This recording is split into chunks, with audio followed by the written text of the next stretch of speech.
Okay, folks, another short but impactful video. Let's expand that two-dimensional result to a three-dimensional result, and that's going to allow us to actually talk about some realistic examples of the particle in a box. So let's do it. Okay, so we, can see the following. What about motion in 3 dimensions? And as you might have expected, yep, it's as simple as just tacking on that extra dimension. And so now we're also poised to start using some different type of symbols. So I'm going to rewrite my kinetic energy operator as the following: negative h bar squared over 2m. And I'm just going to simply write del squared, my Laplace operator, right? So this, gives me the second derivative in all 3 dimensions.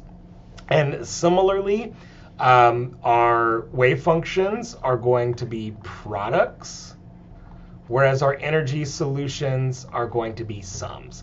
And as you might guess, we could go through that exact same process, separation of variables, and we end up with the same thing that we did in 2 dimensions, albeit now we have a third sine function and a third instance of that normalization constant root 2 over L.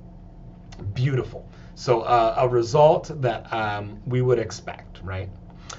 So now I want to quickly move past this in this dx, dy, dz and think about this more realistically.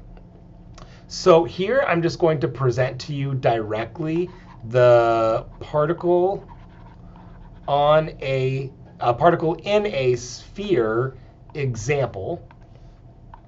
Particle in a sphere. So we could solve the problem, but in this time, right, we could put it in spherical coordinates.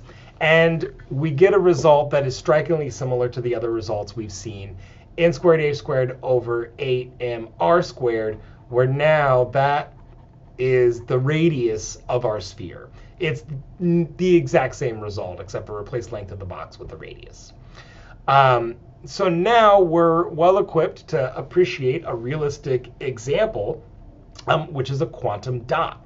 So a quantum dot is a nanocrystalline object, typically spherical in shape.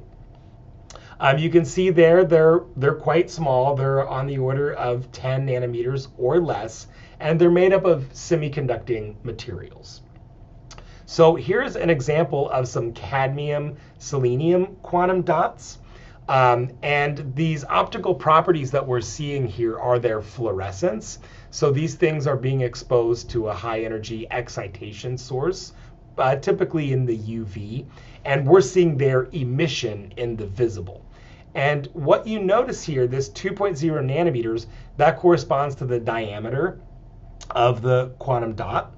And if we look, as the quantum dot gets bigger, the emission wavelength also gets bigger.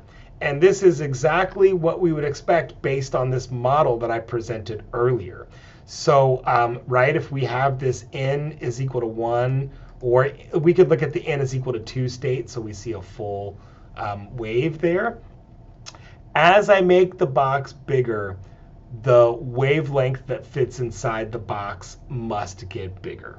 As I make the box smaller, the wavelength inside the box must get smaller. And that's exactly what we see with this quantum dot thing. Super cool. So here's another picture of that just to demonstrate that.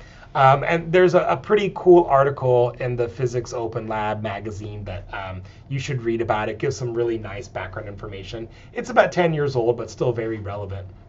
And so what you can see here is when these quantum dots were exposed to, in this case, blue light, this would be the excitation wavelength, the excitation.